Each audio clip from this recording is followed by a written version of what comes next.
Bhagavatam class 76 സ്കന്ധം 4 അധ്യായം 14 വേനന്റെ ഭരണവും നാശവും. 1:2 മൈത്രേയൻ പറയുകയാണ്, രാജാവ് വേനന്റെ അച്ഛൻ രാജ്യം ഇവന്റെ ദുഷ്പ്രവൃത്തി കാരണം രാജ്യം വിട്ടുപോയല്ലോ. അപ്പം രാജ്യത്തെ രാജാവില്ലാത്ത നാഥനില്ലാത്ത അവസ്ഥയായി. അപ്പോഴും മുനിമാരെല്ലാം എന്തുകൂടി ഒരു നാഥനും ഇല്ലാതെ ഇരിക്കുന്നത് രാജ്യം തന്നെ ഇല്ലാതാകുന്നതിന് സമമാണ്. അതുകൊണ്ട് സുനീതിയെ വിളിച്ചു വരുത്തിയിട്ട് മറ്റുള്ള പൗരന്മാർക്കൊന്നും താല്പര്യമില്ല. ആരും മുനിമാർ സുനീതിയെ വിളിച്ചു വരുത്തി. മറ്റുള്ള പൗരന്മാർക്കോ മന്ത്രിമാർക്കോ ആർക്കും താല്പര്യമില്ല ഇവനെ രാജാവാക്കുന്നത്. എന്നിട്ടുകൂടി മുനിമാരെന്ത് ചെയ്തു? വേനനെ രാജാവായി അഭിഷേകം ചെയ്തു. ഇപ്പം 3 പറയുകയാണ്, അതിഭയങ്കരനായ ദണ്ഡനം പീഡനമെല്ലാം നടത്തുന്ന വ്യക്തിയാണ് ഇപ്പം രാജാവായിരിക്കുന്നത്. ഇത് കണ്ടപ്പോൾ പേടിച്ച് ഭയന്നിട്ട് കള്ളന്മാരെല്ലാം ആദ്യം തന്നെ ഓടി ഒളിച്ചു. അപ്പം ഇവൻ ഭീകരനാണ്. അപ്പം അതുവരെ കള്ളന്മാരിലാണെങ്കിലും അവിടെ ഭരിച്ചോളൂ. രാജാവില്ലാത്ത സ്ഥലത്ത് കള്ളന്മാരല്ലായിരുന്നു. പക്ഷെ ഇവൻ കയറിയപ്പോൾ ഇവൻ്റെ ഭീകരത കണ്ടിട്ട് പേടിച്ചിട്ട് കള്ളന്മാർ പോലും എന്ത് ചെയ്തു? ഓടി ഒളിച്ചു എന്നാണ് പറയുന്നത്. അത്രയും ഭീകരനാണ്. ഏതൊരു ഉപമയും പറയുന്നുണ്ട്. പാമ്പിനെ കണ്ട എലിയെ പോലെയാണ് എല്ലാവരും കള്ളന്മാരെല്ലാം ഓടി ഒളിച്ചത്. 4 പറയാണ്, സ്വതവേ തന്നെ അവൻ അഹങ്കാരിയാണ്. അഹങ്കാരി മാത്രമല്ല, അഭിമാനിയും കൂടിയായിരുന്നു. അങ്ങനെയുള്ളവന് രാജസിംഹാസനം കൂടിയും കിട്ടിയപ്പോൾ അവനെന്താ ചെയ്യുക? അഷ്ടദിക്പാലകര് 8 ദിക്കുകളിലും പാലിക്കുന്നവരെക്കാളും 8 ദിക്ക് പാലിക്കുന്നവരെക്കാട്ടിയും കെങ്കേമനാണെന്ന് ആണ് താനെന്ന് ധരിച്ചുകൊണ്ട് ചമഞ്ഞുകൊണ്ട് ആ ഭാവത്തോടു കൂടിയാണ് അവൻ ഭരിക്കാൻ തുടങ്ങിയത്. ആ അഹങ്കാരം കൂടി അവനിൽ വന്നപ്പോൾ അവൻ മഹാത്മാക്കളെ എല്ലാം നിന്ദിക്കാൻ അവഹേളിക്കാൻ തുടങ്ങി. എനിക്ക് 5-6 പറയാണ്, അങ്ങനെ മതം കയറിയിട്ട് മതത്താൽ കണ്ണിന് തിമിരം ബാധിച്ച അവസ്ഥയിലെത്തി. അവനൊന്നും ശരി തെറ്റുകളൊന്നും കാണാനുള്ള കഴിവൊന്നും ഇല്ലാത്തവനായിട്ട് തോട്ടിയില്ലാത്ത മതം പൊട്ടിയ ആനയെ പോലെ. തോട്ടി കൊണ്ടാണല്ലോ ആനേനെ നിയന്ത്രിക്കുക. മതം പൊട്ടിയ ആനേനില്ല, തോട്ടി പോലും ഇല്ല. അങ്ങനെയുള്ള മതം പൊട്ടിയ ആനയെ കണക്ക് അവൻ എന്ത് ചെയ്തു? അവൻ തേരിലേറിയിട്ട് മണ്ണിലും വിണ്ണിലും എല്ലാം എല്ലാ സ്ഥലത്തും അവനങ്ങനെ വിലസി നടക്കാൻ തുടങ്ങി. അവൻ നാട് കടന്ന് എല്ലാവരും സേവകരെ വിട്ടിട്ട് എന്താണ് പറഞ്ഞത്? ബ്രാഹ്മണരെ, നിങ്ങൾ യാഗം ചെയ്യരുത്, ഹോമം ചെയ്യരുത്, ദാനം ചെയ്യരുത്, അങ്ങനെ ധർമ്മപരമായ ഒരു കർമ്മങ്ങളും ചെയ്യരുത് എന്ന് പറഞ്ഞു. ഇത് യഥാർത്ഥത്തിൽ ഏത് ഘട്ടത്തിലാണ്? പ്രപഞ്ചമെല്ലാം സൃഷ്ടിച്ചുണ്ടായതിൻ്റെ ശേഷം ജീവജാലങ്ങൾ ഉണ്ടാകുന്നില്ല. ആ ഘട്ടത്തിലുള്ള കാര്യങ്ങളാണ്. ജീവജാലങ്ങൾ ഉണ്ടാക്കിയിട്ട് പിന്നെ എന്ത് വേണം? ബ്രാഹ്മണർ എന്ന് പറഞ്ഞാൽ ബുദ്ധി ഉപയോഗിച്ച് വേദങ്ങളുടെ അടിസ്ഥാനത്തിൽ, സയൻസിൻ്റെ അടിസ്ഥാനത്തിൽ പുതിയ ജീവജാലങ്ങളെ യജ്ഞം നടത്തിയിട്ട് സൃഷ്ടിക്കണം. ചെടികളെയെല്ലാം ആദ്യം ഓരോന്നായിട്ട് സൃഷ്ടിച്ചു തുടങ്ങണം. ആ കർമ്മമാണ് രാജാവിനുള്ളത്. ആ സ്ഥാനത്ത് ആദ്യം ഇരുന്നിരുന്നത് ഈ വേനൻ എന്ന എല്ലാത്തിനെയും തകിടം മറിക്കുന്ന പാർട്ടിയാണ്. അപ്പോൾ എന്ത് പറ്റിയില്ല? ആ സമയത്ത് ഈ യാഗങ്ങളൊന്നും നടന്നില്ല എന്നാണ് അതിൻ്റെ അർത്ഥം. ഒരു കാര്യവും ആ സമയത്ത് പ്രപഞ്ചമാദ്യം ഉണ്ടായപ്പോൾ ജീവജാലങ്ങളൊന്നും ഉണ്ടായിട്ടില്ല. അപ്പോൾ ആ കാലഘട്ടത്തിലെ ഭരണകർത്താവിനെയാണ് ഇവിടെ വേനനായിട്ട് ചിത്രീകരിക്കുന്നത്. അതുകൊണ്ട് അവനെന്താ ചെയ്യുന്നത്? എല്ലാത്തിനും തടസ്സമായി നിൽക്കും. ഒരു യാഗവും നടത്തരുത്, ഒരു ദാനവും ചെയ്യരുത്. ദാനം ചെയ്യുക എന്നെല്ലാം പറയുമ്പോൾ നമ്മൾ ഈ പണം കൊടുക്കുന്നവർ, അവിടെ ഒന്നും ഉണ്ടായിട്ടില്ല, പിന്നെ ആർക്കാണ് ദാനം ചെയ്യേണ്ടത്? ദാനം ചെയ്യുക എന്ന് പറയുമ്പോൾ നമ്മൾ ആറ്റങ്ങൾ കൂടിച്ചേർന്ന് എങ്ങനെയാണെന്ന് നമ്മൾ കണ്ടിട്ടുണ്ട്. ഒന്നിലുള്ള ഇലക്ട്രോണിനെ മറ്റൊന്നിലേക്ക് കൊടുക്കും. അങ്ങനെയാണ് പുതിയ വസ്തുക്കൾ ഉണ്ടാക്കുന്നത്. നമ്മളൊരു ചോറ് വെക്കുകയാണെങ്കിൽ ദാനം ചെയ്തിട്ടാണ് ചോറ് കിട്ടുന്നത്. എന്താണ് ദാനം ചെയ്യുന്നത്? നമ്മളെ ഊർജവും വെള്ളവും അരിയും അഗ്നിയെല്ലാം ദാനം ചെയ്തിട്ടാണ്, ആ ദേവതകൾക്ക് ദാനം ചെയ്തിട്ടാണ് അവരതെടുത്തിട്ടാണ് നമുക്ക് എന്ത് തരുന്നത്, ഭക്ഷണം തരുന്നത്. അപ്പം നമ്മൾ അങ്ങോട്ട് കൊടുത്താൽ ഇങ്ങോട്ട് കിട്ടൂ എന്ന് പറയുന്നതാണ് ഇവിടെ യഥാർത്ഥമായ ദാനം കൊണ്ട് ഉദ്ദേശിക്കുന്നത്. എന്തുണ്ടാണ്ടെങ്കിലും നമ്മൾ അങ്ങോട്ടൊന്ന് കൊടുക്കണം.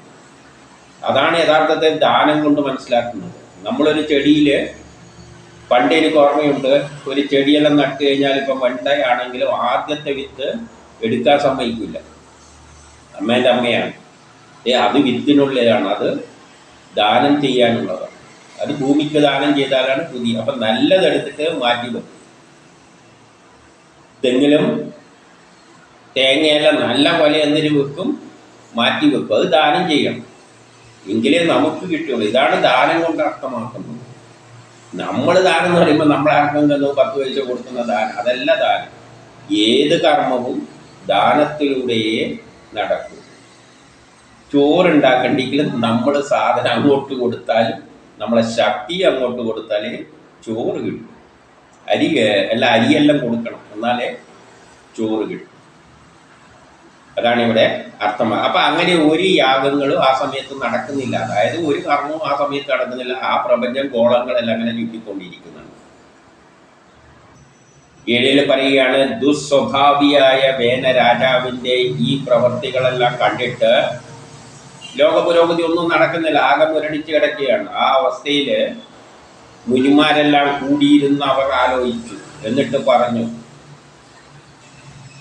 ഇപ്പോൾ 8 മുനിമാരെന്താ പറഞ്ഞതെന്ന് വെച്ചാൽ, ഒരു മരത്തിൻ്റെ മുകളിലും താഴെയും തീ പിടിച്ചാൽ എന്താ അവസ്ഥ, അല്ലെങ്കിൽ ഒരു കമ്പിൻ്റെ 2 അറ്റത്തും തീ പിടിച്ചാൽ എന്താ അവസ്ഥ? അതിനകത്തുള്ള ജീവജാലങ്ങൾക്ക് ഒരു രക്ഷയില്ല. ഇപ്പോൾ കമ്പുമ്മൽ കുറേ ഉപ്പുണ്ടെങ്കിൽ 2 ഭാഗത്തും തീ പിടിച്ചു കഴിഞ്ഞാൽ എന്താ ചെയ്യാൻ പറ്റും? അതിൻ്റെ ഇടക്ക് നെരിഞ്ഞ് അമർന്ന് കത്തി അമരാനല്ലേ പറ്റൂ.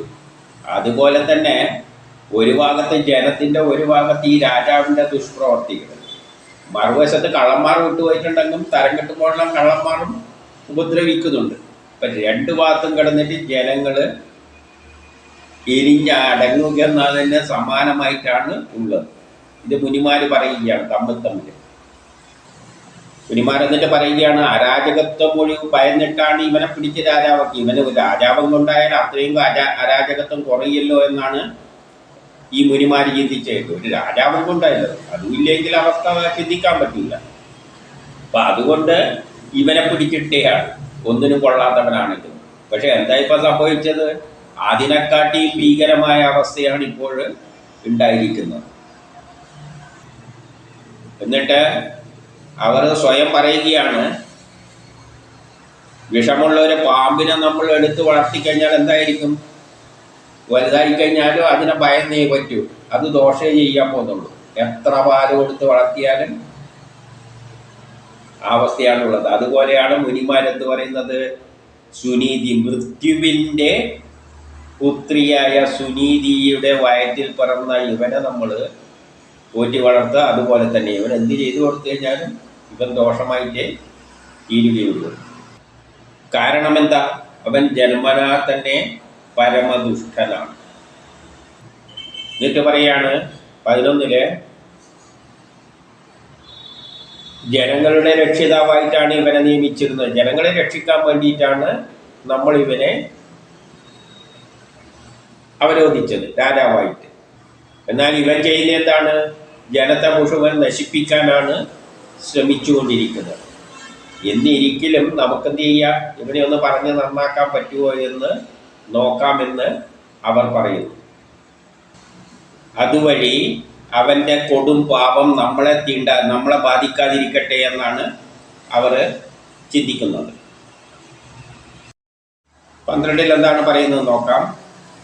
അവർ മുനിമാർ പറയുകയാണ്, വേനൻ നല്ലവനല്ല, മോശം തന്നെയാണ് എന്ന് നമുക്കറിയാം. എങ്കിലും സാമമാർഗത്തിലൂടെ അവനെ നമ്മൾ രാജാവാക്കി. ഇനി നമുക്ക് സാമമാർഗത്തിലൂടെ തന്നെ അവനെ നല്ല മാർഗത്തിലേക്ക് നയിക്കാൻ പറ്റുമോ എന്ന് ആദ്യം നോക്കാം. അതിനുവേണ്ടി നല്ല ഉപദേശം ഒന്ന് പറഞ്ഞു നോക്കാം, നല്ല തരത്തിൽ പറഞ്ഞ് ഉപദേശിച്ച് നോക്കാം. എന്നിട്ടും അവൻ കേട്ടില്ല എങ്കിൽ ജനങ്ങളാൽ തന്നെ ദയിച്ചു പോയിരിക്കുകയാണ് അവനെ. അപ്പോൾ ജനങ്ങൾക്ക് ഒരു ഭരണാധികാരിയോടുകൂടി വിദ്വേഷം വന്നു കഴിഞ്ഞാൽ, ജനം തെറ്റിക്കഴിഞ്ഞു കഴിഞ്ഞാൽ അതോടുകൂടി തന്നെ ആ രാജാവ് ജയിച്ചു കഴിഞ്ഞു. അപ്പം അതാണ് ജനത്തിൻ്റെ ശക്തി. ആ ഭരണത്തിലിരിക്കുമ്പോൾ, ആ സ്ഥാനത്തിരിക്കുമ്പോൾ എന്ത് അധികാരമുണ്ട് എന്നതിനെ പറ്റി എന്തും കാട്ടിക്കൂട്ടുന്നത്. ജനത്തിൽ അതൃപ്തി ഉണ്ടായിക്കഴിഞ്ഞാൽ പിന്നെ അവർ ദഹിച്ചു പോകും. അങ്ങനെ ഇവൻ ഓൾറെഡി ആയിട്ട് ദഹിച്ചു കഴിഞ്ഞു. അങ്ങനെയുള്ള ഇവനെ നമുക്ക് എന്ത് ചെയ്യാം? അതേ തേജസ്സിനാൽ തന്നെ ഇവനെ ദഹിപ്പിച്ച് കളയാം. ഇത് 13 പറയുന്നു, മുനിമാർ ഇങ്ങനെയെല്ലാം ചിന്തിച്ചതിൻ്റെ ശേഷം അവർ അവരുടെ ഉള്ളിലുള്ള കോപമെല്ലാം അടക്കിയിട്ട് വേനനെ പ്രിയ വാക്കുകളാൽ അനുനയിപ്പിക്കുവാൻ വേണ്ടി ഇപ്രകാരത്തിൽ പറയാൻ തുടങ്ങി. എന്നിട്ട് 14 എന്താ പറയുന്നതെന്ന് നോക്കാം. അല്ലയോ മഹാരാജാവേ, അങ്ങയുടെ ആയുസ്, സമ്പത്ത്, ബലം, കീർത്തി ഇവയെല്ലാത്തിനും വളർച്ചയുണ്ടാകുന്ന, അങ്ങയുടെ ആയുസ്സിനും സമ്പത്തിനും എല്ലാം വളർച്ചയുണ്ടാകുന്ന കാര്യങ്ങൾ, വഴികൾ നമ്മൾ പറഞ്ഞു തരാം, അങ്ങിത് കേട്ടാൽ. അപ്പം സൃഷ്ടി നടക്കാത്ത ആ കാലഘട്ടത്തിലെ പ്രപഞ്ചം ഉണ്ടായിട്ടുണ്ട്. പക്ഷെ സൃഷ്ടി നടക്കാത്ത കാലത്തിലുള്ള ഭരണ ശക്തി വിശേഷത്തെയാണ് ഇവിടെ ഒരു രാജാവായിട്ട് ചിത്രീകരിച്ചിട്ട് പറയുന്നത്. പക്ഷെ ഈ കഥയിലൂടെയുള്ള പറയുന്ന സന്ദേശങ്ങൾ ആർക്കുള്ളതാണ്? ഇന്നുള്ള ഭരണാധികാരികൾക്കുള്ളതാണ്. നിങ്ങൾക്ക് ആയുസ്, കീർത്തി എല്ലാം കിട്ടണ്ടെങ്കിൽ അവിടെ കസേലയിലെത്തുമ്പോഴെല്ലാം മറക്കും, പിന്നെ എല്ലാം നമ്മളാണെന്ന് ധരിക്കും. അങ്ങനെ ജനത്തെ ധിക്കരിച്ചുകൊണ്ട് അവിടെ ഇരുന്നിട്ട് വല്ല തോന്നിയവാസങ്ങളും കാണിച്ചാൽ ജനത്തിൻ്റെ കോപം ഉണ്ടാകുമ്പോൾ ആ നിമിഷം തന്നെ അത് ദഹിച്ചു എന്ന് മനസ്സിലാക്കണം.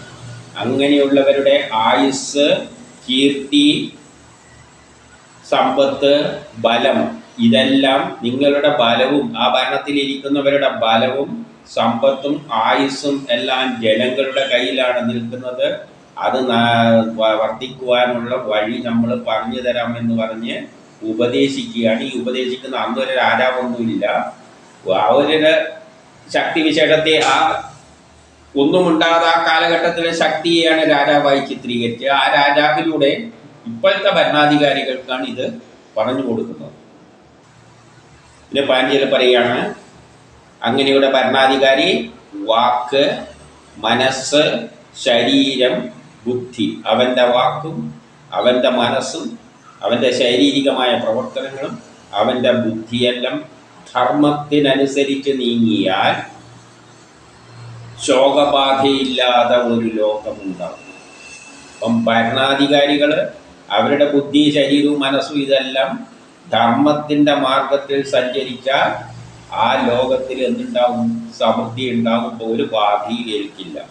അതിന് വിപരീതം, അതേ സമയം തന്നെ അവർ അനാസക്തരായിട്ട് ഒരു ആസക്തിയുമില്ലാതെ, ഒന്നും എനിക്ക് വേണ്ടിയല്ല ചെയ്യുന്നത്, എല്ലാം ആ ശക്തിക്ക് വേണ്ടിയാണ് എന്ന നിലയിൽ പ്രവർത്തിക്കുകയാണെങ്കിൽ അവർക്ക് എന്തും നിത്യ കൈവല്യവും ഉണ്ടാക്കുക, അവർക്ക് ബ്രഹ്മസാക്ഷാത്കാരം നേടാൻ പറ്റും. എന്നിട്ട് 16 പറയാണ്, ആ ധർമ്മം എന്നത്, അപ്പം ധർമ്മത്തിനനുസരിച്ച് ശരീരവും മനസ്സും എല്ലാം പ്രവർത്തിക്കണമെന്ന് പറഞ്ഞല്ലോ. ഈ ധർമ്മം എന്നത് ജനങ്ങളുടെ ക്ഷേമ ഐശ്വര്യ സ്വരൂപമാണ്. അപ്പം ജനങ്ങളുടെ ക്ഷേമവും ഐശ്വര്യവും ആ ഐശ്വര്യത്തിൻ്റെ സ്വരൂപമാണ് ധർമ്മം. അപ്പം അവർ ചെയ്യേണ്ട ധർമ്മം ജനങ്ങളുടെ ക്ഷേമ ഐശ്വര്യത്തെപ്പറ്റി ചിന്തിച്ചു കൊണ്ടായിരിക്കണം. അല്ലാതെ കുറച്ച് വ്യക്തികളെ ഒന്നും ഉദ്ദേശിച്ചിട്ടല്ല. എല്ലാ ജനങ്ങളുടെയും ക്ഷേമം ഐശ്വര്യത്തിലാണ് ചിന്ത വേണ്ടത്. എന്നിട്ടോ അതിനെതിരായി പ്രവർത്തിച്ചാൽ രാജാവിൻ്റെ ഐശ്വര്യം താഴേക്ക് പോകും. അപ്പം നേരെ മറിച്ച് ജനത്തെ മറന്നുകൊണ്ട് ഭരിക്കുകയാണെങ്കിൽ അവരുടെ രാജാവിൻ്റെ ഐശ്വര്യം താഴോട്ടേക്ക് പോകും. ഇതിൻ്റെ 17 പറയാണ്, ഹേ രാജാവേ, കശ്മലന്മാരായ മന്ത്രിമാരിൽ നിന്നും, മന്ത്രിമാരും എല്ലാം കശ്മലന്മാരാകാം. അപ്പം രാജാവിൻ്റെ ധർമ്മം എന്താ? കീഴിയിരിക്കുന്ന മന്ത്രിമാരും എല്ലാം കശ്മലന്മാരിൽ നിന്നും, കള്ളന്മാർ മുതലായ സാമൂഹ്യ ദ്രോഹികളിൽ നിന്നും ജനത്തെ രക്ഷിക്കുന്നവർ. അപ്പം രാജാവിൻ്റെ ധർമ്മം എന്താണ്? കർശനന്മാരായ മന്ത്രിമാരിൽ നിന്ന് ജനങ്ങളെ രക്ഷിക്കണം. പിന്നെയോ കള്ളന്മാരിൽ നിന്ന് രക്ഷിക്കണം. സാമൂഹ്യ ദ്രോഹികളിൽ നിന്ന് രാജ്യത്തെ ജനങ്ങളെ രക്ഷിച്ചിട്ട് വേണ്ടവിധ രാജഭോഗം നേടിക്കൊണ്ട്, രാജഭോഗം എന്ന് പറഞ്ഞാൽ രാജാവിന് ഭരിക്കാൻ ചിലപ്പോൾ പണമെല്ലാം വേണ്ടിയിട്ട് വരും. അതിന് വേണ്ടുന്ന നികുതി മാത്രം ജനങ്ങളിൽ നിന്ന് ഈടാക്കുക. ജനത്തെ പിടിയാനല്ല, സൂഹിക്കാൻ വേണ്ടിയല്ല. അതിനെന്താ ആവശ്യമുണ്ടോ അത്രയും ജനങ്ങളിൽ നിന്ന് ഈടാക്കിക്കൊണ്ട് ഭരിക്കുന്ന ഒരു രാജാവ് മരണശേഷവും സുഖിയായിട്ട് ജീവിക്കും. ഒരു 18 പറയുകയാണ്, ഏതൊരു രാജാവിൻ്റെ രാജ്യവും നഗരവും, അതായത് ഏതൊരു രാജാവിൻ്റെ കീഴിലുള്ള സ്ഥലവും യജ്ഞമൂർത്തിയായ സർവേശ്വരൻ, ആ സർവേശ്വരൻ്റെ പ്രവൃത്തി ചെയ്യാനാണ് രാജാവിനെ ഏൽപ്പിച്ചിരിക്കുന്നത്. രാജ്യത്തെ പുരോഗമിച്ച് നല്ലൊരു കാലഘട്ടത്തിലേക്ക് പോകാനുള്ളതെല്ലാം തീരുമാനിച്ചത് ആ സർവേശ്വരനാണ്. ആ സർവേശ്വരൻ്റെ കീഴിലാണ് ഈ രാജാവ് വർക്ക് ചെയ്യുന്നത്. അപ്പോൾ അങ്ങനെയുള്ള രാജാവ് വർക്ക് ചെയ്യുമ്പോൾ സർവ ആശ്രമധർമ്മങ്ങളുടെ അടിസ്ഥാനത്തിൽ ജനങ്ങൾ തങ്ങൾക്ക് വിധിച്ച കർമ്മങ്ങൾ ചെയ്തുകൊണ്ട് ആ യജ്ഞത്തെ യജിക്കുമ്പോൾ, അതായത് സർവേശ്വരൻ്റെ കീഴിലാണ് വർക്ക് ചെയ്യുന്നത്, ലോകം എങ്ങനെ പോകണമെന്ന് അത് തീരുമാനിച്ചിട്ടുണ്ട്. ആ കർമ്മം ചെയ്യാനാണ് ജനങ്ങളെ സൃഷ്ടിച്ചിരിക്കുന്നത്. ആ ജനങ്ങൾ വർണ്ണാശ്രമധർമ്മത്തിൻ്റെ അടിസ്ഥാനത്തിലാണ് കർമ്മം ചെയ്യുന്നത്. എന്താണ് വർണ്ണാശ്രമധർമ്മം? മനുഷ്യൻ വർക്ക് ചെയ്യുന്നത് ബുദ്ധി ഉപയോഗിച്ച്, ധർമ്മത്തിനനുസരിച്ച് ബുദ്ധി ഉപയോഗിച്ച്. അതാണ് ധർമ്മം. ബ്രാഹ്മണർ, പിന്നെ രാജ്യത്തെ പരിപാലിക്കുന്ന ക്ഷത്രിയ വർഗം, അതിൽപ്പെടുന്നതാണ് ഈ രാജാവ്. അപ്പം അയാളും രാജാവിനെ സൃഷ്ടിച്ചിരിക്കുന്നതും രാജ്യത്തെ പരിപാലിക്കാനാണ്. അപ്പം എല്ലാം നോക്കി നടക്കുന്ന ശക്തിയെയാണ് ക്ഷത്രിയൻ. ബാക്കി എല്ലാ കർമ്മങ്ങളും ചെയ്യുന്നവരാണ് വൈശ്യർ. എല്ലാ ജോലികളും, അത് എഞ്ചിനീയറിംഗ് ആയാലും മെഡിസിൻ ആയാലും എല്ലാം ചെയ്യുന്നവരാണ്. അഡ്മിനിസ്ട്രേഷൻ എല്ലാം പറയുന്നത് വൈശ്യൻ. ശൂദ്രൻ എന്ന് പറയുന്നത് അവർക്ക് നിസ്വാർത്ഥ സേവനത്തിലാണ് താല്പര്യം. അങ്ങനെയുള്ള ശൂദ്രൻ. ഇങ്ങനെ 4 തരത്തിലാണ് ജനങ്ങളെ സൃഷ്ടിച്ചിരിക്കുന്നത്. അത് ഓരോ കുടുംബത്തിലും ഉണ്ട്. ഈ ഓരോ വീട്ടിലും ഈ 4 പേരും ഉണ്ട്. എങ്കിലേ അത് ശരിക്കും പോവുകയുള്ളൂ.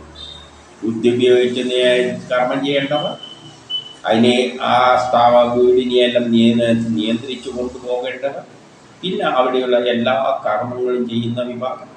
ചിലവർ അതിനെ സേവനത്തിലായിരിക്കും താല്പര്യമുണ്ടാകും. നമ്മുടെ ശരീരത്തിലും ആ 4 ഉണ്ട്. തല ബ്രാഹ്മണനാണ്, കൈ ക്ഷത്രിയനാണ്, ഈ ശരീരം മുഴുവൻ വൈശ്യനാണ്, പാദങ്ങൾ നയിച്ചു കൊണ്ടുപോകുന്ന ശക്തി വിശേഷമാണ്. അപ്പോൾ 4 വിഭാഗങ്ങളെ സൃഷ്ടിച്ചിട്ടുണ്ട്. അതിലൊന്നാണ് ക്ഷത്രിയൻ്റെ തലവനാണ് രാജാവ്. അപ്പം ഇതെല്ലാം ആ ശക്തിവിശേഷം കാലത്തെ മുന്നോട്ട് നയിക്കുവാൻ അത്തരത്തിലുള്ള 4 വർണ്ണാശ്രമ ധർമ്മങ്ങളിലൂടെ ജനങ്ങളെ സൃഷ്ടിച്ചിട്ട് അവരെന്ത് ചെയ്യണം? അവരവർക്ക് കിട്ടിയ കഴിവനുസരിച്ച് ആ കർമ്മങ്ങൾ ചെയ്യുക. അങ്ങനെ ചെയ്യുമ്പോൾ അങ്ങനെ യജ്ഞം ചെയ്യുമ്പോൾ, യജിക്കുമ്പോൾ ആ സർവേശ്വരൻ്റെ ചൊൽപ്പടിക്ക് നിൽക്കുന്ന രാജാവിനെ, അപ്പോൾ ആ സർവേശ്വരൻ തീരുമാനിച്ച പ്രകാരമാണ് കാര്യങ്ങൾ നടക്കുന്നതെങ്കിൽ ആ രാജാവ് ആ സർവേശ്വരൻ്റെ ചൊൽപ്പടിക്കാണ് വർക്ക് ചെയ്യുന്നത്. എല്ലാ രാജാവ് ഞാൻ എന്തോ ആണെന്ന് വിചാരിക്കരുത്. കാലം എടുത്ത് അവനെ ദൂരെ കളയും. കാലം വിഭാവനം ചെയ്തിട്ടുണ്ട്. ലോകം മുന്നോട്ടേക്കാണ് പോകുന്നത്. കാലത്തെ പിന്നോട്ടടിപ്പിക്കുവാൻ പറ്റില്ല. ഗോത്ര കാലഘട്ടത്തിലേക്കൊന്നും കൊണ്ടുപോകാൻ പറ്റില്ല. ലോകത്തെ മുന്നോട്ടേക്കാണ് നയിച്ചു കൊണ്ടുപോകുന്നത്.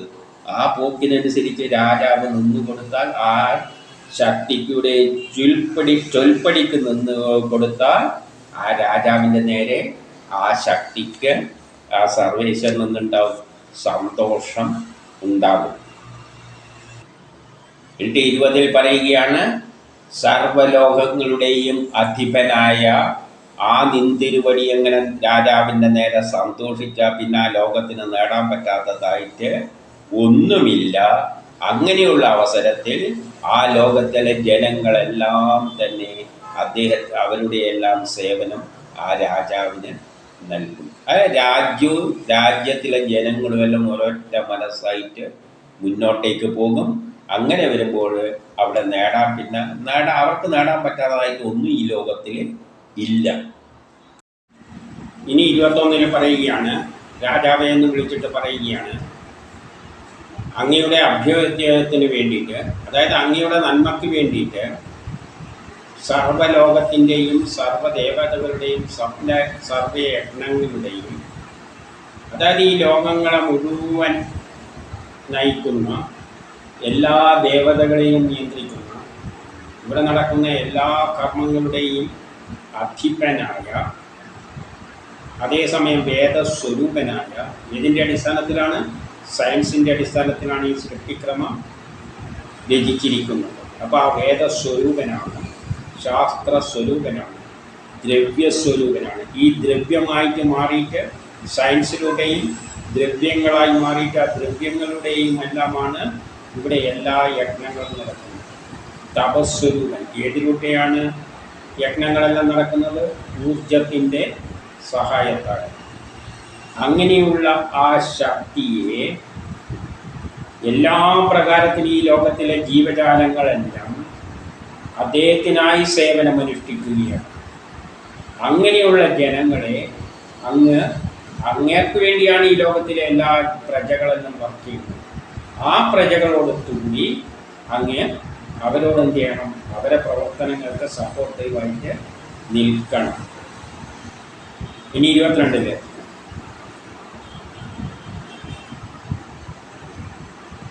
ബ്രാഹ്മണർ ചെയ്യുന്ന യജ്ഞം കൊണ്ട്, അപ്പോൾ ആരാണ് യജ്ഞം ചെയ്യുക? ബുദ്ധിമാന്മാരാണ്. അപ്പോൾ ബുദ്ധിയുള്ള ജനങ്ങളാണ് പുതിയ പുതിയ ശാസ്ത്രത്വങ്ങളെല്ലാം കണ്ടെത്തിയിട്ട് അവരെയാണ് ബ്രാഹ്മണർ എന്ന് പറയുന്നത്, ശാസ്ത്രജ്ഞന്മാരെ എന്ന് പറയുന്നത്. വേദങ്ങളെ, സയൻസിനെ, പ്രപഞ്ച രഹസ്യം മനസ്സിലാക്കിയവർ, അവർ ആ ശാസ്ത്രതത്വത്തിലൂടെയാണ് ലോകത്തിൽ കർമ്മങ്ങൾ ചെയ്യുന്നത്. അപ്പോൾ ബ്രാഹ്മണർ ചെയ്യുന്ന യജ്ഞം കൊണ്ട് അവർ ശാസ്ത്രതത്വങ്ങൾ മനസ്സിലാക്കിയിട്ട് ലോക പുരോഗതിയിലേക്ക് പുതിയ പുതിയ കണ്ടുപിടുത്തങ്ങളോടെ പ്രവർത്തിക്കുമ്പോൾ ശ്രീഹരിയുടെ അഹമായ ദേവന്മാർ രചിക്കപ്പെടുന്നു. ശ്രീഹരിയിൽ നിന്ന് തന്നെ ഉണ്ടായതാണ് ഈ പ്രപഞ്ചത്തിലുള്ള എല്ലാ വസ്തുക്കളും, 33 വസ്തുക്കളും. അതിനാണ് ദേവതകൾ എന്ന് പറയുന്നത്. പ്രപഞ്ചത്തിലെ വസ്തുക്കൾ ഉപയോഗിച്ചുകൊണ്ടാണ് അവർ യജ്ഞം നടത്തുന്നത്. അങ്ങനെ അവർ യജ്ഞം ചെയ്യുമ്പോൾ സന്തോഷിച്ചിട്ട് ആ ശക്തി എന്ത് ചെയ്യും? നിങ്ങളുടെ ആഗ്രഹങ്ങളെല്ലാം സാധിപ്പിച്ചു തരും. അങ്ങനെ യജ്ഞം ചെയ്യുന്ന അവരെയൊന്നും, അങ്ങനെ കർമ്മത്തിൽ മുഴുകിയിരിക്കുന്ന, ബുദ്ധിപരമായും ശാരീരികമായും ലോക പുരോഗതിക്ക് വേണ്ടി മുഴുകിയിരിക്കുന്ന ഈ ജനങ്ങളെയൊന്നും അങ്ങ് എന്ത് ചെയ്യാൻ പാടില്ല? അവഹേളിക്കാൻ പാടില്ല. അതായത് നല്ല ജനങ്ങളെ, ലോക പുരോഗതിക്കായി യജ്ഞിക്കുന്നവരെയൊന്നും അങ്ങ് അവഹേളിക്കരുത്. അപ്പോൾ 23 വേനൻ പറയുകയാണ്, ധർമ്മം ഇല്ലാത്തതിൽ അധർമ്മത്തെ തെറ്റായി ധരിച്ച് ഋഷിമാരോട് പറയുകയാണ്, നിങ്ങൾ ഈ ധർമ്മം എന്ന് പറയുന്നത് യഥാർത്ഥത്തിൽ അതിൽ ധർമ്മമൊന്നുമില്ല, അതെല്ലാം അധർമ്മമാണ്. അങ്ങനെയുള്ള ധർമ്മമില്ലാത്തതിലാണ് നിങ്ങൾ ധർമ്മമായിട്ട് കണ്ടിട്ട് തെറ്റിദ്ധരിച്ച് നിങ്ങൾ മൂഢന്മാരാണ്. നിങ്ങൾ ഈ പറയുന്ന ധർമ്മം എന്ന് പറയുന്ന യഥാർത്ഥ ധർമ്മം, ഈ പറഞ്ഞതൊന്നും ശരിയായ ധർമ്മമൊന്നും അല്ല. അങ്ങനെ ഈശ്വരനൊന്നും അല്ല എല്ലാം നിയന്ത്രിക്കുന്നത്. അതെല്ലാം തെറ്റായ ധാരണയാണ്.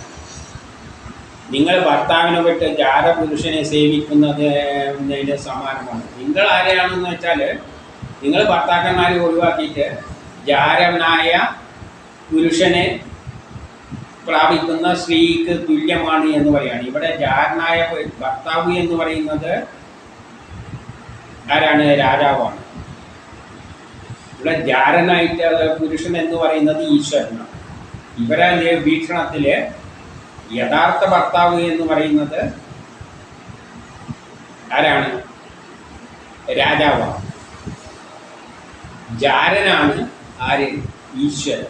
അപ്പം രാജാവിനെ വിട്ടിട്ട് ഈശ്വരൻ്റെ പിന്നാലെയാണ്, ജാരന്മാരുടെ പിന്നാലെയാണ് നിങ്ങൾ പോകുന്നത്. അപ്പം നിങ്ങൾ പറയുന്ന മുഴുവൻ തെറ്റാണ്. ആ ശക്തിയൊന്നുമല്ല ആരാധിക്കേണ്ടത്, എന്നെ ആരാധിച്ചാൽ മതി. ഞാനാണ് ഇവിടെ ശരിയായ ഭർത്താവ് 24 പറയാണ്, ഈ മൂഢന്മാർ രാജാവായി രൂപം ധരിച്ച ഈശ്വരനെ അവഗണിക്കുന്നു. ഇവിടെ യഥാർത്ഥത്തിൽ മുന്നിൽ നിന്ന് രാജാവിൻ്റെ വേഷം കെട്ടി നിൽക്കുന്നത് തന്നെയാണ് ഈശ്വരൻ. ആ ഈശ്വരനെ ഈ മൂഢന്മാരെ അവഗണിക്കുകയാണ്. അതായത് യഥാർത്ഥ ഞാനാണ് ഈശ്വരൻ, രാജാവാണ് ഈശ്വരൻ. അതിനാൽ ഇവർക്കൊന്നും ഇഹലോകത്തിലും പരലോകത്തിലും ഒരു ഗതിയും പിടിക്കാൻ പോകുന്നില്ല. വേറെ ഈശ്വരനൊന്നുമില്ല, എല്ലാം ഞാൻ തന്നെയാണെന്നാണ് അങ്ങേര് പറയുന്നത്. എന്നിട്ട് 25 പറയാണ്, ഭർത്താവിൽ സ്നേഹമില്ലാതെ ജാരപുരുഷന്മാരിൽ സ്നേഹം പ്രകടിപ്പിക്കുന്ന നീച സ്ത്രീകളെ പോലെ നിങ്ങൾ രാജാവിൽ ഭക്തി ചെലുത്താതെ ഏതോ ഒരു യജ്ഞപുരുഷനെയും പറ്റി ചിന്തിച്ചുകൊണ്ട് നടക്കുകയാണ്. നിങ്ങൾ യഥാർത്ഥത്തിൽ പൂജിക്കേണ്ട ആരാണ്? രാജാവിനെയാണ്, എന്നെയാണ്. അല്ലാതെ വേറെ ഏതോ യജ്ഞപുരുഷൻ എന്നെല്ലാം പറഞ്ഞുകൊണ്ട് ആരെയോ നിങ്ങൾ ഭക്തി ചെലുത്തി നടക്കുകയാണ്. എന്നിട്ട് 26, 27 പറയുന്നു, വിഷ്ണു ബ്രഹ്മാവ് ശിവൻ ഇന്ദ്രൻ വായു യമൻ ആദിത്യൻ പർജന്യൻ കുബേരൻ സോമൻ ഭൂമി വരുണൻ എല്ലാം ഈ രാജാവിൻ്റെ അവയവങ്ങളാണ്. ഈ രാജാവ് തന്നെയാണ്, ഈ ശരീരമാണ്, ഈ ശരീരത്തിലെ ഓരോ അവയവങ്ങളാണ് ബ്രഹ്മാവ് വിഷ്ണു മഹേശ്വരൻ എന്നെല്ലാം പറയുന്നത്. ഇതെന്ന് പറഞ്ഞാൽ കർമ്മം ചെയ്യുന്നവര്. അപ്പം വേണമെങ്കിൽ ആരെയായിട്ടെടുക്കാം? ഇന്ദ്രനായിട്ടെടുക്കാം, കണ്ണിനെ സൂര്യനായിട്ടെടുക്കാം, ബ്രെയിനിനെ ബ്രഹ്മാവായിട്ടെടുക്കാം, ഞാനെല്ലാം അവിടെയാണ്. അങ്ങനെ ഓരോന്നിനെ ഒരു രാജാവിൻ്റെ ഓരോ അവയവങ്ങളെ ദൈവമായിട്ട് അങ്ങ് കണ്ടേച്ചാൽ മതി. ഈ ലോകത്തിലുള്ള ബ്രഹ്മാവും വിഷ്ണു മനുഷ്യരുടെ എല്ലാം ഈ എൻ്റെ അവയവങ്ങളാണ്. എല്ലാ ദേവന്മാരും രാജാവിൻ്റെ ശരീരത്തിലുണ്ട്. ഒരു രാജാവിൻ്റെ ശരീരത്തിൽ എല്ലാവരും കിടക്കുകയാണ്. അതുകൊണ്ട് ഈ രാജാവ് തന്നെയാണ് സർവദേവസ്വരൂപൻ. അതുകൊണ്ട് എന്നെ തന്നെ രാജാവ് ഈശ്വരനായിട്ട് അങ്ങ് കണ്ടാൽ മതി. അതുകൊണ്ട് 28 പറയാം, അതുകൊണ്ട് എന്നോടുള്ള സ്പർദ്ധ വിട്ടിട്ട്, അതുകൊണ്ട് എന്നോടുള്ള ഈ വിദ്വേഷം വിട്ടിട്ട് എന്ത് ചെയ്യണം? കർമ്മങ്ങൾ കൊണ്ട് എന്നെ ആരാധിക്കുക. നിങ്ങൾ എന്നെ ആരാധിച്ചാൽ മതി, വേറെ ദൈവത്തിനൊന്നും ആരാധിക്കുന്നു വേണ്ട. എനിക്ക് മുകളിൽ ആരാ ഉള്ളത്? വേറെ ആരും ഇല്ല. എന്നിട്ട് 29 മൈത്രേയൻ പറയുകയാണ്, ഇത്തരത്തിൽ വിപരീത ബുദ്ധിയുള്ളവനും പാപം മുഴുത്തവനും തെറ്റായ മാർഗത്തിൽ ചലിക്കുന്നവനും നന്മ കെട്ടവനുമായ ഇവനെ സാമം വഴി ഉപദേശിച്ചിട്ട് നന്നാക്കാൻ ശ്രമിച്ചപ്പോൾ അവനെന്ത് ചെയ്തില്ല? ആ പറയുന്നതൊന്നും അംഗീകരിച്ചില്ല. അവനെ ഉപദേശമൊന്നും നന്നാക്കാൻ നോക്കി, പക്ഷെ അവനതൊന്നും അംഗീകരിച്ചില്ല. എൻ്റെ 30 അങ്ങനെ അവൻ ജ്ഞാനിയാണെന്നുള്ള ഊറ്റം കൊണ്ടുകൊണ്ട്, അവൻ ഞാനാണ് എല്ലാം കഴിഞ്ഞ ജ്ഞാനി, ഞാൻ തന്നെ എന്ന് ഊറ്റം കൊണ്ടുകൊണ്ട് അവരെ അനാദരിച്ചപ്പോൾ, ഈ പറഞ്ഞ മുനിമാരെയെല്ലാം അനാദരിച്ചപ്പോൾ ഈ മുനിമാരെല്ലാം എന്തായി? വളരെ കോപിഷ്ഠരായി. ഇവരെ ഉപദേശിച്ചത് നന്നായില്ല എന്ന് അവർക്ക് മനസ്സിലായി. എൻ്റെ 31 പറയാണ്, പ്രകൃത്യ ജനനം മുതൽ തന്നെ അവൻ വളരെ ക്രൂരനാണ്. അതുകൊണ്ട് തന്നെ അവൻ കൊല്ലപ്പെടേണ്ടവനാണ്. ഇവനെ വെച്ചിരുന്നിട്ട് കാര്യമൊന്നും ഇല്ല. ഇവൻ എന്നിൽ ജീവിക്കുകയാണെങ്കിൽ ഈ ലോകത്തെ തന്നെ ചുട്ട് ചാമ്പലാക്കും. അപ്പം എന്നും ഇവനെ ജീവിക്കാൻ അനുവദിച്ചാൽ ഇവൻ ലോകത്തെ ചുട്ട് ചാമ്പലാക്കും. അപ്പോൾ ഏത് കാലഘട്ടത്തിൻ്റെയാണ് പറയുന്നത്? ആ ലോകം പ്രപഞ്ചമെല്ലാം ഉണ്ടായി, ജീവജാലങ്ങളും ഉണ്ടായിട്ടില്ല. ആ സമയത്തെ ആ പ്രപഞ്ചത്തെ നയിക്കുന്ന ശക്തിയെ ഈ രാജാവായിട്ട് കഥയിൽ കാണണം. അതായത് ആ സമയത്ത് ഒന്നും ഉണ്ടാകാൻ അനുവദിക്കില്ല, പുതിയ വസ്തുക്കളൊന്നും ഉണ്ടാകാൻ പോകുന്നില്ല, ജീവജാലങ്ങളൊന്നും ഉണ്ടാകാൻ പോകുന്നില്ല.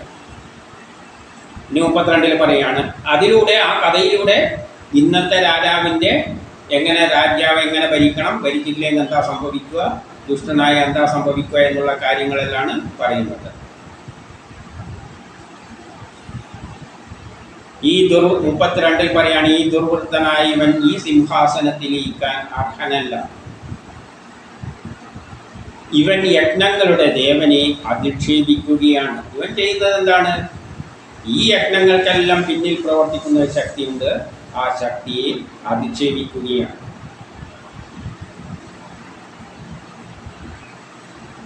ഇത് 33 പറയാണ്, ഇത്തരത്തിൽ ഭഗവാന്റെ ഐശ്വര്യങ്ങൾക്ക് പാത്രമായ പാത്രമായവര്, അതായത് ഈ മുനിമാർ അല്ലെങ്കിൽ ഋഷികളെല്ലാം ഭഗവാന്റെ ഐശ്വര്യം നേടിയവരാണ്. അവരുടെ കയ്യിൽ അങ്ങനെയുള്ള മഹാന്മാരിൽ ഇവനൊഴിച്ചിട്ട്, ഇവന് രാജാവ് തന്നെയാണ്, ഇവനൊഴിച്ചിട്ട് വേറെ ആർക്കും ഭഗവാനെ അനാദരിക്കാൻ കഴിയില്ല. ഇവൻ മാത്രമാണ് ഭഗവാനെ അനാദരിക്കുന്നത്. ഇതിൻ്റെ 34 ഋഷികൾ അന്യോന്യം ഇത്തരത്തിൽ സംഭാഷണം ചെയ്ത ശേഷം ഇവനെ വധിക്കുവാൻ തയ്യാറ്. അതുകൊണ്ട് ഇവനെ വെച്ചിരുന്നിട്ട് കാര്യമില്ല, ഇവൻ ലോകത്തിന് ശല്യമായിത്തീരുന്നത്, ഇവനെ ഇല്ലായ്മ ചെയ്യുവാൻ തീരുമാനിച്ചു. അവർ ഹൂങ്കാര പ്രയോഗത്തിലൂടെ അവനെ നിഗ്രഹിച്ചു. ഹൂങ്കാര പ്രയോഗത്തിലൂടെ ഓങ്കാരം എന്ന് പറയുന്നതിൻ്റെ വേറെ രൂപത്തിൽ ഓങ്കാരത്തിലൂടെയാണ് പ്രപഞ്ചം ഉണ്ടായിരിക്കുന്നത്. അതിൻ്റെ നേരെ ഇതിൻ്റെ എതിരായി പ്രയോഗിച്ചുകൊണ്ട് തന്നെ അവർ എന്ത് ചെയ്തു? ഇവനെ നിഗ്രഹിച്ചു. എൻ്റെ 35 പറയുന്നു, അവനെ നിഗ്രഹിച്ച ശേഷം ഋഷിമാരെല്ലാം അവരവരുടെ ആശ്രമത്തിലേക്ക് തിരിച്ചുപോയി. അപ്പം തിരിച്ചു പോയപ്പോൾ സുനീത അമ്മ ഇത് കണ്ടിട്ട് ദുഃഖാർത്ഥയായ അമ്മ പുത്രശരീരത്തെ മന്ത്രസിദ്ധിയാൽ കേടുകൂടാതെ സൂക്ഷിച്ചു. അമ്മ എന്ത് ചെയ്തു? ആ ശരീരത്തെ കേടുകൂടാതെ അങ്ങനെ സൂക്ഷിച്ചു, മന്ത്രശക്തിയാൽ. അപ്പോൾ ഇവിടെ രണ്ടർത്ഥം പറയുന്നുണ്ട്. വേണമെങ്കിലും മരിച്ചു കഴിഞ്ഞാൽ വേദമന്ത്രങ്ങളിൽ എന്തുണ്ട്? ശരീരം നശിക്കാതെ കേടുകൂടാതെ സൂക്ഷിക്കുവാനുള്ള വഴികളെല്ലാം വേദത്തിൽ പറഞ്ഞു വെച്ചിട്ടുണ്ട്. അതിലൂടെ വേണമെങ്കിൽ ഇന്നും ശാസ്ത്രലോകം ശരീരത്തെയെല്ലാം സംരക്ഷിക്കാനുള്ള വഴികൾ ശാസ്ത്രലോകത്തിന് അറിയാം. അത്തരം ഒരു കാര്യം പറഞ്ഞു വെക്കുകയാണ്. യഥാർത്ഥത്തിൽ ആ ശക്തി നശിച്ചു. പക്ഷേ ആ ശക്തിയുടെ എല്ലാം ആ ബ്രഹ്മത്തിൽ നിന്ന് വരികയാണല്ലോ. അതവിടെ അങ്ങനെ നശിച്ചെങ്കിലും ഉണ്ട് എന്ന്, അതിൽ നിന്നാണ് ഇനി അടുത്ത ഘട്ടത്തിലേക്ക് കടക്കേണ്ടത്. അതുകൊണ്ട് അതിനെ അങ്ങനെ സംരക്ഷിച്ച് ജീവനില്ലാതെ വെച്ചു എന്ന് പറയുകയാണ്. എന്നിട്ട് 36 പറയാണ്, ഒരിക്കൽ ഋഷിമാർ സരസ്വതി നദിയിൽ കുളിച്ച ശേഷം ആ തീരത്തിരുന്നു കൊണ്ട് കഥനം ചെയ്യുകയായിരുന്നു. കഥനം ചെയ്യുകയായിരുന്നു. അതായത് ഹരികഥ എങ്ങനെ ഈ വിഷ്ണു ഈ പ്രപഞ്ച രഹസ്യങ്ങളെല്ലാം. അപ്പോൾ എന്തേ ഉള്ളൂ? സയൻസേ ഉള്ളൂ. സയൻസുണ്ട്, പ്രപഞ്ചവുമുണ്ട്. ആ സയൻസിൻ്റെ അടിസ്ഥാനത്തിൽ എന്തുണ്ടായിട്ടില്ല? ബാക്കിയുള്ള ജീവജാലങ്ങളൊന്നും ഉണ്ടായിട്ടില്ല. അപ്പം അവരാ പ്രപഞ്ച രഹസ്യങ്ങളെല്ലാം ഋഷികൾ അങ്ങനെ ഉരുവിട്ടുകൊണ്ടിരിക്കുമ്പോൾ അപ്പോൾ അവർക്ക് വളരെ ലോകത്തെ തന്നെ 37 പറയാണ്, ലോകത്തെ തന്നെ നശിപ്പിക്കുന്ന ഒരു ദുർനിമിത്തം അവർ ശ്രദ്ധിക്കാൻ തുടങ്ങി. വലിയൊരു ദുർനിമിത്തം. എന്നിട്ട് അവർ അത് കണ്ടിട്ട് അവർ സ്വയം പറഞ്ഞു, രാജാവില്ലാത്ത രാജ്യത്തിൽ ചോരന്മാരുണ്ടാകാൻ സാധ്യതയുണ്ട്. ഇപ്പം രാജാവില്ലല്ലോ, രാജാവെല്ലാം പോയല്ലോ, അവരെല്ലാം ഇവനെ കൊന്നല്ലോ. രാജാവില്ലെങ്കിൽ ആ സ്ഥലത്ത് ആരും ഇപ്പം ഭരിക്കാനാരുമില്ല. ഇനി പുതിയൊരു ശക്തി ഉടലെടുക്കണം, സൃഷ്ടിക്ക് പിന്നിൽ വരുത്തേണ്ടത്. അതിൻ്റെ കാര്യമാണ് പറയാൻ പോകുന്നത്. ഇപ്പം രാജ്യത്തിൽ കള്ളന്മാർ പെരുകുന്നല്ല. അത് ഇന്നത്തെ അവസ്ഥ വെച്ച് വേണം. ഇന്നത്തെ രാജ്യത്തിൽ രാജാവില്ലെങ്കിൽ കള്ളന്മാരായിരിക്കും പിന്നെ ലോകം മുഴുവൻ കീഴടക്കും. ആ ഒരു തത്വം പറയുന്നതേ ഉള്ളൂ. അന്ന് പക്ഷേ കള്ളന്മാരും ഉണ്ടായിട്ടില്ല, ഒരു യുദ്ധം ഉണ്ടായിട്ടില്ല. ആ ഒരു കഥ പറഞ്ഞുകൊണ്ട് ഈ കാലഘട്ടത്തിൻ്റെയും കൂടി കാര്യങ്ങൾ പറയുകയാണ്. അപ്പോൾ 38 പറയാണ്, അപ്പോൾ അവർ എന്ത് ചെയ്യാണ്? ലോകം മുഴുവൻ കൊള്ളയടിക്കുകയാണ്. പിന്നെ കൊള്ളക്കാരെ തമ്മിൽ ഏറ്റുമുട്ടിയിട്ട് കൊള്ളയടിക്കാനും കൊല്ലാനും എല്ലാം തുടങ്ങി. ആളുകൾ പരസ്പരം എല്ലാം കൊള്ളയടിക്കുന്നു. എന്നിട്ട് കൊള്ളക്കാർ തമ്മിൽ കൊള്ളയടിക്കുകയാണ്. അതിന് വേണ്ടിയിട്ട് മറ്റുള്ളവരെ കൊല്ലുകയാണ്. ഗുണ്ടകളെല്ലാം തമ്മിൽ അടിപിടി കൂടുന്നുണ്ടില്ലേ? അവസ്ഥ തന്നെ. അതുകൊണ്ടുള്ള പൊടിപടലമാണ് അന്തരീക്ഷം മുഴുവൻ നിറഞ്ഞത്. അപ്പോൾ ആ സമയത്ത് പ്രകൃതിയുടെ അവസ്ഥ എന്താണ്? പ്രപഞ്ചമെല്ലാം ഉണ്ടായിട്ടുണ്ട്, പക്ഷേ ഭൂമിയിൽ പൊടിപടലങ്ങൾ മാത്രം ഇങ്ങനെ നിറഞ്ഞു കിടക്കുന്ന ഒരവസ്ഥയായിരുന്നു ഉണ്ടായിരുന്നത്. അതിൽ നിന്ന് വേണം ഇനിയൊരു പ്രപഞ്ചം, ജീവജാലങ്ങളെല്ലാം ഉണ്ടാകാൻ. അപ്പം അവർ കൊള്ളയടിച്ചിട്ട് പരസ്പരം കൂടുന്ന അവർ ഉയർത്തപ്പെട്ട പടലം അവിടെയെല്ലാം വ്യാപിച്ചു. 38 പറയുകയാണ്. എന്നിട്ട് 39-40 പറയാണ്, കൊള്ളക്കാർ തമ്മിലും കൊള്ളയും കൊലയും നടത്തവേ അവിടെ അരാജകത്വം നടമാടി. അങ്ങനെ എല്ലാവരും തമ്മിൽ കൊള്ളക്കാർ തമ്മിൽ അവസാനം കൊള്ള നടത്തുകയും തമ്മിൽ ഇന്നത്തെ സിനിമയിലെല്ലാം കണ്ടിട്ടില്ലേ? കള്ളക്കടത്തുകാരും മറ്റേ തട്ടിപ്പുകാരും എല്ലാം പരസ്പരം ഉള്ള മത്സരം. അത് തന്നെ ആ ഒരവസ്ഥ വീടിക്കുന്നതേ ഉള്ളൂ. ഇതെല്ലാം കണ്ട ഋഷിമാർ ഇതെല്ലാം കണ്ടുകൊണ്ടായിരിക്കുകയാണ് ഈ ഋഷികൾ, വേദജ്ഞാനമെല്ലാം അറിയുന്ന ഋഷികൾ ഉണ്ട് എന്ന സങ്കല്പത്തിൽ പറയുകയാണ്. അവർക്കെന്തുണ്ട്? ഇതെല്ലാം തടയാനുള്ള കഴിവുണ്ടായിട്ടും ഇത് തടഞ്ഞില്ലെങ്കിൽ എന്താണ് ലോകത്തിൽ അനർത്ഥങ്ങൾ സംഭവിക്കാൻ പോകുന്നത്, ഇവർ ഈ കൊള്ളക്കാർ എന്താണ് കാട്ടിക്കൂട്ടുക എന്നെല്ലാം അതിൻ്റെ ദൂഷ്യവശങ്ങൾ അറിയാമായിരുന്നിട്ടും അവരെന്ത് ചെയ്തില്ല? ഒന്നും തടയാനൊന്നും ശ്രമിച്ചില്ല. അവർക്ക് വേണമെങ്കിൽ തടയാം. ഇപ്പം നമ്മൾ കാണുന്നില്ല, ഈ നാട്ടിലെ കൊള്ളക്കാർ തമ്മിലും കള്ളക്കടത്തുകാർ തമ്മിലും തമ്മിൽ തല്ലി വെട്ടിയിട്ട് ഗുണ്ടകൾ തമ്മിൽ തല്ലി മരിക്കും.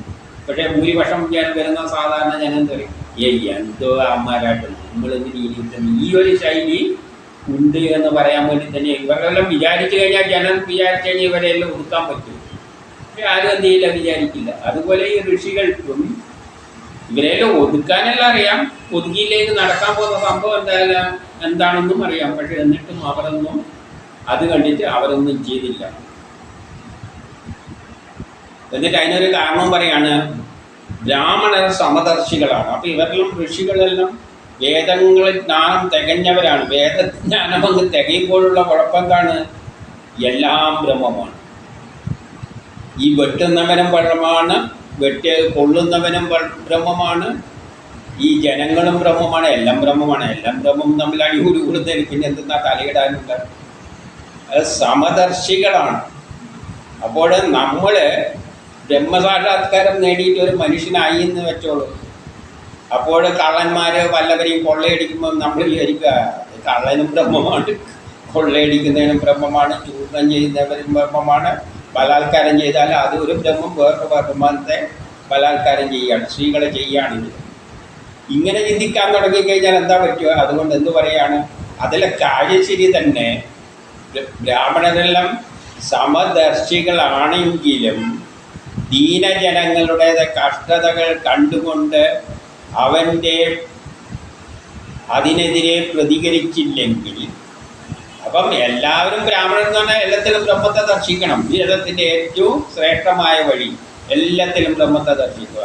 കള്ളനും ഒരാളെ വ്യഭിചാരം ചെയ്യുന്നുണ്ടെങ്കിൽ ആ വ്യഭിചാരം ചെയ്യുന്നവന് അതിന് ഇരയാവുന്ന സ്ത്രീയും എല്ലാം ബ്രഹ്മമാണ് എന്ന് ധരിച്ചു കഴിഞ്ഞാൽ എന്താ പറ്റുമെന്ന് വെച്ചാൽ, പൊട്ടിയ പാൽക്കലത്തിലെ പാല് പോലെ ചോർന്ന് ബ്രാഹ്മണത്വം നഷ്ടപ്പെടും. അപ്പം ബുദ്ധിമാനാണ്, ബ്രാഹ്മണനാണ്, ഞാൻ ബുദ്ധി തികഞ്ഞനാണ്, ഇതെല്ലാം ബ്രഹ്മമാണ് എന്ന് ചരിച്ച സ്റ്റേജിലെത്തിയാലും നാട്ടിൽ നടക്കുന്ന ഈ അധർമ്മങ്ങളെയും ചൂഷണങ്ങളെയും എല്ലാം കണ്ടുകൊണ്ട് നിൽക്കുന്നവൻ പൊട്ടിയ പാൽപാത്രത്തിലെ പാല് പോലെയാണ്, അതങ്ങ് ഒഴിച്ചങ്ങ് പോകും. അവനിലുള്ള ബ്രാഹ്മണത്വം നഷ്ടപ്പെടും. അതുകൊണ്ട് എന്ത് വേണം? പ്രതികരിക്കേണ്ടപ്പം പ്രതികരിക്കുക തന്നെ വേണം. എന്നിട്ട് 42 പറയുന്നു, രാജർഷിയായ അങ്കൻ്റെ വംശം അങ്ങനെ അറ്റുപോകാൻ പാടില്ല. ഇവൻ്റെ ആദർശിയായ അങ്കൻ നല്ല രാജാവാണ്, ഇവൻ്റെ അധർമ്മം കണ്ടിട്ടാണ് ഇട്ടതിന് പോയത്. കാരണം എന്താണ്? ആ വംശത്തിലെ ഭഗവത് തൽപരരായ, അതായത് ലോക താല്പര്യത്തിന് വേണ്ടി നിലനിൽക്കുന്നവരും ഉണ്ടായിരുന്നു, വീര്യന്മാരുമെല്ലാം ഉണ്ടായിരുന്നു. അങ്ങനെയുള്ളൊരു വംശം ഒരിക്കലും നഷ്ടപ്പെടാൻ പാടില്ല എന്ന് ആര് ചിന്തിക്കുന്നു? ഈ ഋഷികൾ ചിന്തിക്കുന്നു. പിന്നെ 43 ഇപ്രകാരം ഋഷികൾ ആലോചിച്ച ശേഷം ധൃതിയടഞ്ഞ വേനൻ്റെ തുടയെ മഥനം ചെയ്തു. അപ്പോഴവിടെ ഒരാൾ ആവിർഭവിച്ചു. അങ്ങനെ അവൻ്റെ തുടയെ എന്ന് പറഞ്ഞാൽ മഹാഭാരത യുദ്ധത്തിലും ദുര്യോധനനെ വധിക്കാൻ തുടയിലടിക്കുക എന്ന് പറഞ്ഞാൽ നമ്മൾ ഒരു യുദ്ധത്തിനെല്ലാം പോകുമ്പോൾ ഗുസ്തിക്കാരെല്ലാം ഇങ്ങനെ തുടയിലടിക്കുന്നതാണ്. തുട എന്ന് പറയുന്നത് ഒരു സുഖഭോഗ വസ്തുമാതിരിയുള്ള ഒരു സാധനമാണ്. പക്ഷേ അതിലടിക്കുക എന്ന് പറഞ്ഞാൽ ആ സുഖഭോഗ വസ്തുക്കളിലുള്ള താല്പര്യം നശിച്ചിട്ട് കഷ്ടപ്പെട്ടാൽ മാത്രമേ നമ്മുടെ ദുര്യോഗം മാറ്റാൻ പറ്റും. മഹാഭാരത യുദ്ധത്തിന് ശേഷം, 3-ാം ലോക മഹായുദ്ധത്തിന് ശേഷം ദുര്യോധനൻ എന്ന് പറയുന്ന ദുര്യോഗം, ആ നാട്ടിലെ പിന്നത്തെ ദുര്യോഗത്തെ ഇല്ലാതാക്കണ്ടെങ്കിൽ തുടയിൽ ഗുസ്തിക്ക് പോകുന്ന മാതിരി തുടയിൽ അടിച്ചിട്ട് ലോകത്തോട് ആ ഒരു ഘട്ടത്തിൽ ഒരു മഹാഭാരത യുദ്ധം കഴിഞ്ഞാൽ അല്ലെങ്കിൽ 3-ാം ലോക മഹായുദ്ധം കഴിഞ്ഞാൽ എല്ലാം നശിച്ച ഒരവസ്ഥയിൽ നിന്ന് ആ ദുര്യോഗത്തെ മറികടക്കണ്ടെങ്കിൽ നമ്മളൊരു ഒരു യോദ്ധാവ് തുടക്കടിച്ചിട്ട് ഗുസ്തി പിടിക്കാൻ പോകുന്നത് പോലെ സമൂഹത്തിൽ ഇറങ്ങിത്തിരിച്ചിട്ട് ആ ദുര്യോഗത്തെ മറികടക്കണം. അതുകൊണ്ടാണ് ദുര്യോധനൻ ഗ്രാജ്വലേ മരിക്കുന്നുള്ളൂ, സാവധാനത്തിലേ മരിക്കുന്നുള്ളൂ. കാരണം ആ ദുര്യോഗത്തെ നമുക്ക് സാവധാനത്തിലേ ഇല്ലാതാക്കാൻ പറ്റുകയുള്ളൂ. അത് കഠിന പ്രയത്നത്തിലൂടെ. ഒരു മഹാഭാരത യുദ്ധം കഴിഞ്ഞാൽ ഒരു നാട്ടിലൊരു പ്രളയം, ഉരുൾപൊട്ടലുണ്ടായ ആ നാട് നശിച്ചു പോയാൽ എല്ലാവരും തുടക്കടിച്ച് ഒരു യുദ്ധക്കളത്തിലേക്ക് പോകുന്നത് പോലെ പ്രവർത്തിച്ചാൽ മാത്രമേ ആ അവിടുത്തെ ദുര്യോഗത്തെ ഗ്രാജുവലായിട്ട് ഇല്ലായ്മ ചെയ്യുവാൻ പറ്റുകയുള്ളൂ. അതുപോലെയാണ് ഈ ദുർഘടഘട്ടത്തിൽ ഇനി ഈ പ്രപഞ്ചം എന്താണ്? ഒന്നുമില്ല, പൊടിപടലമേ ഉള്ളൂ. ആ പൊടിപടലത്തിൽ നിന്നാണ് ഇനിയൊരു ആദ്യത്തെ മനുഷ്യനും സമൂഹവും രൂപപ്പെടാൻ പോകുന്നത്. പ്രപഞ്ചമുണ്ടായി, അവിടെ മുഴുവൻ പൊടിപടലങ്ങളേ ഉള്ളൂ. അതിൽ നിന്ന് വേണം ഒരു കഠിനാധ്വാനത്തിലൂടെയാണ് മനുഷ്യവർഗം ആദ്യത്തെ കൃതയുഗം, ത്രേതായുഗം എന്നീ തരത്തിൽ മനുഷ്യരിലൂടെ വരാൻ പോകുന്നുള്ളൂ. അതിവിടെ ചുരുക്കി പറയുകയാണ്, സയൻസിലൂടെയല്ല. എന്താണത്? അപ്പോൾ കടഞ്ഞപ്പോൾ ഒരു ഒരാൾ പ്രത്യക്ഷപ്പെട്ടു. ആ കുറിയാളെ പറ്റി പറയുകയാണ് 44. കാക്ക പോലെ കറുത്തവൻ. അപ്പൊ ആദ്യത്തെ മനുഷ്യരെങ്ങനെയാണ്? കറുത്ത മനുഷ്യരാണ് ഉണ്ടായിരിക്കുന്നത്. കുറിയവൻ, പൊക്കം കുറഞ്ഞവൻ,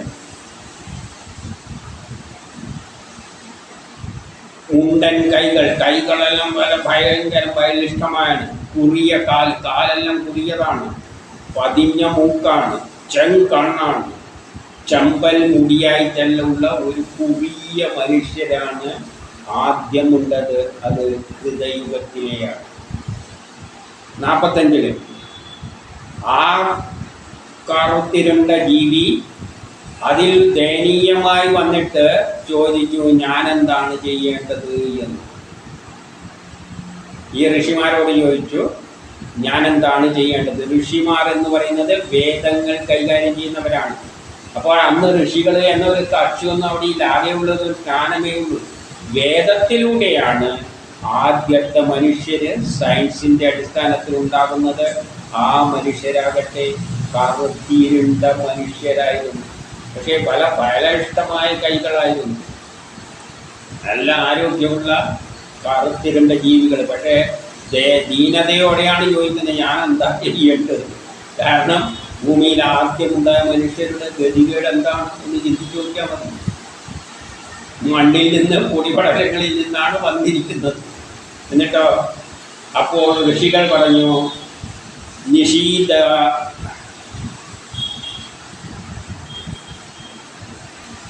നിഷീധനം ചെയ്യൂ. അതായത് അവിടെ ഇരിക്കുന്നവർ, ഞാടെ ഇരിക്കുന്നവർ നിഷീധനം ചെയ്യൂ. അതായത് ഒരിടത്ത് ഇരിക്കൂ എന്ന് പറഞ്ഞു. അതിനാൽ അവരുടെ പേര് നിഷാദൻ, കാട്ടാളൻ എന്നായി. അപ്പോൾ ആദ്യമുണ്ടായ മനുഷ്യർ കാട്ടാളന്മാരാണെന്ന് ഇത് സയൻസിലൂടെയുള്ള സൃഷ്ടിക്രമമല്ല, ജനിതക ഘടനയിലൂടെയല്ല പറയുന്നത്. ഇങ്ങനെയുള്ളായ ലോകത്തിൽ ആദ്യമുണ്ടായ മനുഷ്യർ കാട്ടാളന്മാർക്ക് സമമാണ്. അവർക്കുറിയവരാണ്, കറുത്തവരാണ്, കണ്ണെല്ലാം ചുവന്ന് മറ്റേ ചമ്പിച്ച മുടിയെല്ലായിട്ട് വരുന്നവരാണ്, പതിഞ്ഞ മൂക്കെല്ലായിട്ടാണ് ആദ്യത്തെ മനുഷ്യര് വന്നിരുന്നത്. അവരെ നിഷാദന്മാർ എന്ന് പറയുന്നു. അത് കാട്ടാളൻ എന്നാണ് അർത്ഥം. പിന്നെ എന്തുകൊണ്ടാണ് അങ്ങനെ ആയിപ്പോയത് എന്ന് പറയുകയാണ് 46. ഏതൊരു കാരണത്താലാണോ അവൻ പിറവിയെടുത്തത്? എന്തുകൊണ്ടാണ് പിറവിയെടുത്തത്? ഇങ്ങനെയുള്ള ലോകമെല്ലാം നശിച്ച് ഈ അവസ്ഥയിലായി ഒരു ദുഷ്ടനായ ഒരു പരാക്രമിയായ ഒരു വേനന്റെ ശരീരത്തിൽ നിന്നാണ് വരുന്നത്. അപ്പം വേനന്റെ പാപം മുഴുവൻ ഏറ്റെടുത്തുകൊണ്ടാണ് അവൻ ജീവിച്ചത്. വേനന്റെ പാപം ഏറ്റെടുത്തുകൊണ്ടാണ് അവൻ ജനിച്ചത്. അതുകൊണ്ട് ഇവനിങ്ങനെ കറുത്തു പോയെന്ന് പറയാണ്. മറ്റേ ബൈബിളിലും പറയുന്നുണ്ടല്ലോ, പാപത്തിന്റെ ഫലമായിട്ടാണ് ബാക്കിയുള്ളവരെല്ലാം ഉണ്ടായിരിക്കുന്നത്. പറയുന്ന മാതിരി തന്നെയാണ് പറയുന്നത്. ഈ വേനന്റെ പാപമെല്ലാം ഏറ്റെടുത്തുകൊണ്ടാണ്, ആ ദുഷ്പ്രവർത്തികൾ പാപമെല്ലാം ഏറ്റെടുത്തുകൊണ്ട് പിറവിയെടുത്തത് കൊണ്ടാണ് ഇവരിങ്ങനെയായി പോയത്. ഏറ്റെടുത്തു. അതുമൂലം അവൻ്റെ വംശം മലകളും കാടുകളും താവളമുറപ്പിച്ചു. അപ്പോൾ അവൻ്റെ താമസസ്ഥലം എവിടെയായി പോയി? മലകളും കാടുകളിലുള്ള സ്ഥലത്ത്. അവരെ നൈഷാദന്മാർ അല്ലെ കാട്ടാളന്മാർ എന്ന്, അങ്ങനെ അവരെ കാട്ടാളന്മാരായി തീർന്നു. അവരെയാണ് നൈഷാദന്മാർ എന്ന് പറയുന്നത്. അങ്ങനെ കാട്ടാള വംശം രൂപീകൃതമായി. ആദ്യം ഉണ്ടായ വംശം കാട്ടാളന്മാരാണ്, നൈഷാദന്മാരാണ്. അതിനുള്ള കാരണം ഇങ്ങനെ കത്തിയിരുണ്ട മനുഷ്യരാണ് ആദ്യം ഉണ്ടായിരുന്നത് എന്ന് കഥയിലൂടെ പറഞ്ഞു വെക്കുകയാണ്. ജനിതക ഘടനയിലൂടെയല്ല. പക്ഷേ ആദ്യം പ്രപഞ്ചം ഉണ്ടായതിൻ്റെ ശേഷമുണ്ടായ ആദ്യ മനുഷ്യ തലമുറ ഈ തരത്തിൽ പെട്ടതാണ്.